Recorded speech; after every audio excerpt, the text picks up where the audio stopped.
क्या आपका भी बैक मसल ग्रो नहीं कर रहा है? अभी आपको ये नहीं पता चल पा रहा है कि आप क्या मिस्टेक्स कर रहे हो। सारी वीडियोस देख ली आपने, सब गलतियां चेक कर ली, सारे यूट्यूब छान मारा, लेकिन पता नहीं चल पा रहा है, राइट?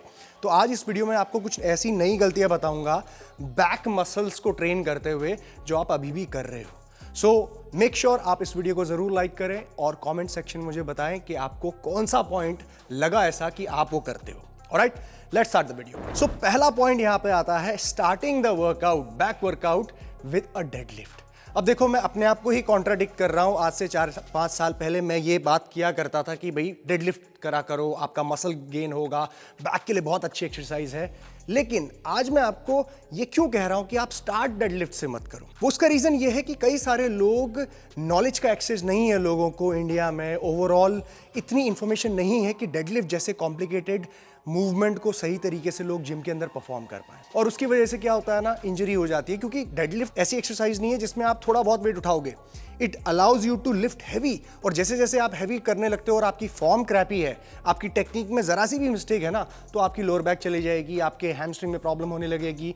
बहुत तरह तरह की प्रॉब्लम्स होती हैं जो अक्सर जिम्स में लोगों को इस बात का अंदाजा नहीं होता है, क्योंकि वो कोच के अंडर ट्रेन नहीं कर रहे, वो सही टेक्निक को लर्न करते हुए प्रोग्रेस नहीं कर रहे होते। सो ज्यादातर एट लार्ज ये एक्सरसाइज कई सारे लोगों के लिए बहुत डेंजरस हो जाती है, और डेंजरस होने की वजह से कहीं लोअर बैक में खिंचाव आ जाता है, कभी कुछ, और बोलते हैं कि एक्सरसाइज खराब है। एक्सरसाइज खराब नहीं है। डेडलिफ्ट एक बहुत ही अच्छी एक्सरसाइज है मास बिल्डिंग के लिए पूरे पोस्टीरियर चेन में, not just back, lower back, बल्कि आपके ग्लूट्स, हैमस्ट्रिंग, सब जगह पे मास बिल्डिंग के लिए काम करती है, क्योंकि एक ऐसी कंपाउंड मूवमेंट है जो एज ए यूनिट बॉडी को काम करना पड़ता है। मतलब यहां से लेकर पांव के टो तक पूरी बॉडी एक साथ काम कर रही है। तो it demands a lot of strength, it demands a lot of technique, और कोऑर्डिनेशन चाहिए होता है बॉडी में। और कई सारे लोगों के लिए, खासतौर पे बिगिनर और इंटरमीडिएट लेवल के लोग होते हैं ना, ये नहीं समझते ये सब, और इसको समझाना भी बड़ा मुश्किल है वीडियो के जरिए। तो कई सारे लोगों को इंजरी हो जाती है। सो इसीलिए मैं कह रहा हूं कि आपका गोल है हाइपरट्रॉफी क्रिएट करना है, कि मसल का साइज बढ़ाना। तो उसके लिए जरूरी नहीं है कि स्टार्टिंग में ही आप डेडलिफ्ट करके अपने आप को इंजरी कर दो। और भी दूसरे ऑप्शंस हैं जो आप परफॉर्म कर सकते हो, जिसमें आपको सिमिलर बेनिफिट्स मिलेंगे। बहुत 100% भले ही ना मिले, लेकिन उसका 90%, 95% तो मिल जाएंगे। सो इंजरी से आप बच जाओगे। इसीलिए मैं कह रहा हूं कि डेडलिफ्ट से शुरू मत करो। अगर आपकी टेक्निक परफेक्ट है, आप कोच के अंडर ट्रेन कर रहे हो, या आपको पता है कि कैसे करना है, तभी आप डेडलिफ्ट करते हुए प्रोग्रेसिव ओवरलोड यानी कि वजन को बढ़ाएं। ठीक है? अगर आप डेडलिफ्ट से शुरू नहीं करना चाहते हैं, रिस्क ऑफ इंजरी आपको ज्यादा लगती है, तो आप कैसे मूवमेंट कर सकते हो? असिस्टेड मूवमेंट्स, जैसे कि आप बेंच पे डंबल से रोज कर सकते हो। ठीक है?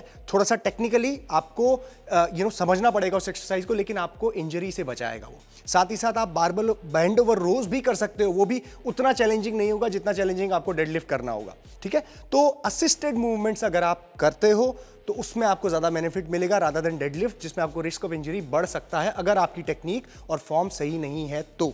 ठीक है? तो ध्यान देना, एक्सरसाइज गलत नहीं है, मना नहीं कर रहा हूं करने के लिए, बट यही बता रहा हूं कि एक थोड़ा सा सेफर ऑप्शन आप लोगों के लिए। मैं आप लोगों के लिए एक बेहतरीन चीज लॉन्च कर रहा हूं, जो है personalised diet plan and training plans, जो मैं आप लोगों के लिए डिजाइन करूंगा। जब आप अपनी सारी डिटेल्स वेबसाइट पे डालोगे, अपना height, weight, body fat percentage, अपना गोल और सारी इंफॉर्मेशन आप फिल करोगे, तो आपको एक पर्सनलाइज्ड डाइट प्लान, एक ट्रेनिंग प्लान आपके गोल के अकॉर्डिंग, चाहे आप बिगिनर हो, चाहे आप इंटरमीडिएट हो या एडवांस हो, ये मैं आपको बना के दूंगा। और ये दुनिया का most affordable diet plan, training plan है, जो मैं अब आप लोगों को देने जा रहा हूं। ध्यान रखिए, इसमें किसी भी तरह की प्रोग्रेस चेक या फिर चैट्स वगैरह अवेलेबल नहीं होगी, और इसीलिए ये मोस्ट अफोर्डेबल प्लान है। तो आप चेकआउट कर सकते हैं, नीचे मैं लिंक डाल रहा हूं, और साथ ही साथ अपना व्हाट्सएप का नंबर दे रहा हूं टीम का, जहां पे आप कनेक्ट हो सकते हो और ज़्यादा इंफॉर्मेशन ले सकते हो इस diet plan, customise diet plan और ट्रेनिंग प्लान के बारे में।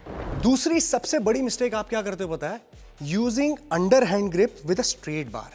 अब देखो, कई सारे लोगों को ये समझ में नहीं आएगा मैं क्या कह रहा हूं, और ये आप भी करते होगे, और जिसकी वजह से ना आपको ये एल्बो में पेन होता है या फिर आपके रिस्ट में पेन होता है, कहीं ना कहीं आपको दिक्कत होती है। देखो, जब आप एक स्ट्रेट बार से अंडर हैंड ग्रिप करते हो तो आपकी पोजीशन क्या बनती है? ये। ठीक है? सेम बाइसेप कर्ल्स वाली।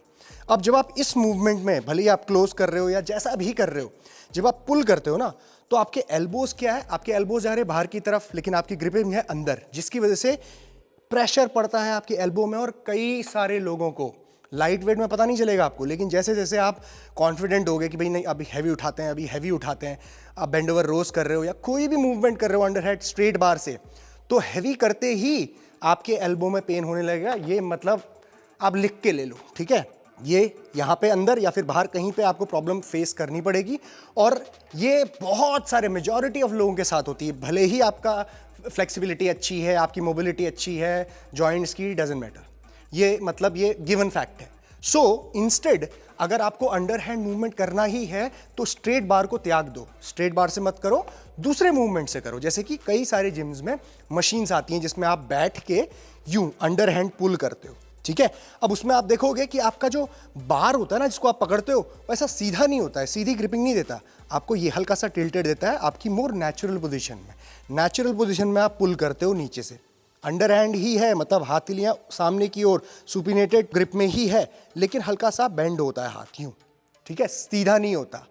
समझो, बहुत ही छोटी डिटेल है, इसीलिए मशीन्स ऐसी बनाई गई हैं। ज़्यादातर हैमर स्ट्रेंथ की मशीन होती है जिसमें आप बैठते हो बेंच में और यूं अंदर की तरफ पुल करते हो, इसमें बड़ी नेचुरल पोजीशन बनती है और उसमें कभी भी आपको एल्बो में परेशानी नहीं होगी, no matter how heavy you गो।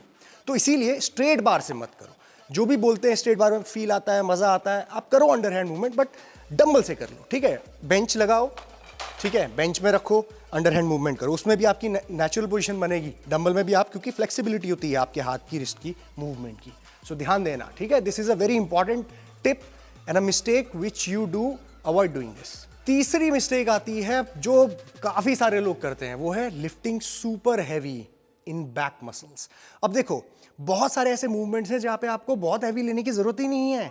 मैं देखता हूँ लोगों को सिंगल आर्म रोज अननेसेसरी 50 किलो के डंबल से हिल रहे हैं। जितना भी बड़ा डंबल है उसमें भी बात के वो सिंगल आर्म रोज कर रहे हो। क्यों कर रहे हो? जब आप सिंगल आर्म रोज कर रहे हो इतने हैवी वेट्स है ना, तो दो तीन चीजें हो रही हैं। सबसे पहले आप पूरी बॉडी का जोर लगा रहे हो, बॉडी का जोर नहीं, लैट एंगेज होना चाहिए, ये लैट एंगेज होना चाहिए। पैर से भी पुश कर रहे हो, फिर आपके लोअर बैक का भी इस्तेमाल कर रहे हो। उसके साथ आपके एल्बोज और रिस्ट में प्रॉब्लम होने के चांसेस बहुत बढ़ जाते हैं। भले ही आपने स्ट्रैप्स पहन के आप हैवी वेट ग्रिपिंग लिफ्ट कर रहे हो, लेकिन वो सारा प्रेशर आपके जॉइंट्स में पड़ रहा है। यूं जब आप पुल करके नीचे जा रहे हो ना, तो आपके एल्बोज में प्रेशर आता है। और जिस चीज़ के लिए आप ट्रेनिंग कर रहे हो, हाइपरट्रॉफी के लिए, यानी कि मसल को बिल्ड करने के लिए, लैट को एंगेज करने के लिए, वो तो हो ही नहीं रहा। तो क्यों कर रहे हो ये सब? आप पैर वहाँ पे लगा के एक हाथ से जब इतना हैवी लिफ्ट करते हो, तो आपकी जो वेट है वो टर्न कर रहा है इधर, आप अपने बॉडी को कंट्रोल कर रहे हो उधर। तो लोअर बैक पे आपका कितना ज़्यादा असर आ रहा है आप इमेजिन नहीं कर सकते, ठीक है। तो अननेसेसरी अपने आप को इंजरी करने के चांसेस मत बढ़ाओ। अगर आप सिंगल आर्म रोज कर रहे हो और हैवी लिफ्ट कर रहे हो, तो आप कंट्रोल करना है आपको वेट को, ये कॉन्ट्रैक्शन, ठीक है, मसल इंगेज होना चाहिए, स्ट्रेच मिलना चाहिए पूरा, उसके बाद फिर कॉन्ट्रैक्शन मिलना चाहिए, जो एक रिलेटिवली लाइटर वेट में हो जाता है। यानी कि अगर आपकी स्ट्रेंथ है 35 kg से, बढ़िया 12 रेपिटेशन कॉन्ट्रैक्शन को फील करते हुए, स्ट्रेच को फील करते हुए लगाने की, तो आप 35 kg से ही लगाएं। मैं आपको बता रहा हूँ, मैं 25 किलो से लगाता हूँ, 27 किलो, 27.5 या 30 मैक्सिमम, कभी ज़्यादा स्ट्रेंथ होती है एक्सरसाइज पहले अगर सिंगल आर्म रोज कर रहा हूँ तो तब जाता हूँ मैं 32 में, ठीक है। तो समझो, मतलब इंगेजमेंट इज इंपॉर्टेंट जब आप हाइपरट्रॉफी की बात कर रहे हो। यहाँ पे आप स्ट्रेंथ इंक्रीज करने की बात नहीं कर रहे हैं, एक्सप्लोसिव पावर। चौथी मिस्टेक आती है again, rushing through the movement. ये इस एक्सरसाइज, इस बैक के मूवमेंट में भी अप्लाई होता है, सारी एक्सरसाइजेज में। मान लो कि अगर आप लैट पुल डाउन कर रहे हो, तो लैट पुल डाउन करते मैं देखता हूँ ऐसे छोड़ रहे होते हैं ऊपर की तरफ, वेट लटक रहे होते हैं ऊपर की तरफ। जब आप पुल कर रहे हो ना, तो पुल में पूरा फील करो, ठीक है।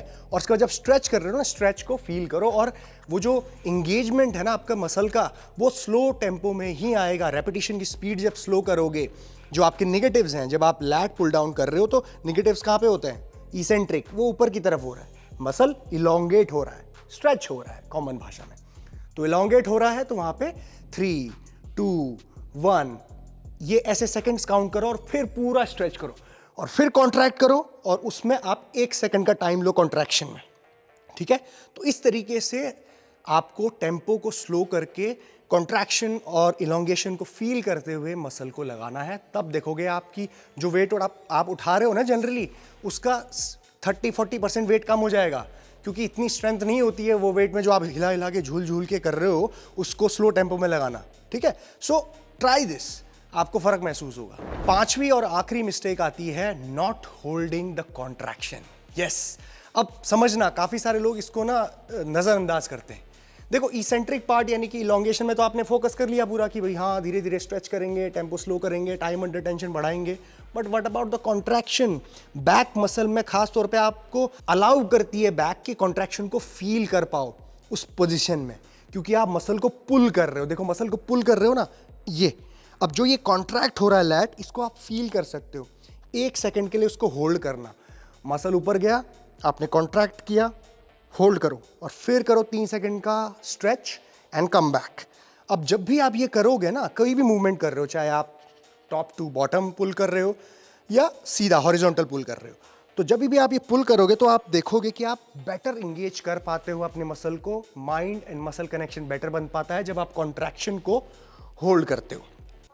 ठीक है, सो ये टेक्निक प्लीज आप ऐड करो और आप देखोगे कि आपका ना वो बैक का डेवलपमेंट ही मतलब 50% इंक्रीज हो जाएगा, जस्ट बिकॉज आप कॉन्ट्रैक्शन को होल्ड कर रहे हो। ठीक है, ना सिर्फ ये आपको ट्रेनिंग में काम आएगा, बट अगर आप बॉडी बिल्डिंग वगैरह भी करते हो तो आपको स्टेज में बहुत हेल्प मिलेगी, क्योंकि आप जब एक्सरसाइज को कॉन्ट्रैक्ट करते हुए लगा रहे हो, मसल को फील कर पा रहे हो, कॉन्ट्रैक्शन फील कर पा रहे हो, तो स्टेज में भी आप वही चीज़ परफॉर्म कर पाएंगे। ठीक है, so it's very technical and it works for a lot of people. ठीक है, तो गाइज ये थी सारी मिस्टेक्स। अगर आपको कोई भी कंफ्यूजन है तो आप नीचे कमेंट सेक्शन में मुझे बता सकते हैं। एंड अगर आपको ये वीडियो पसंद आई है तो make sure hit the thumbs up button and I will see you soon in the next video. Jeet Salal signing off.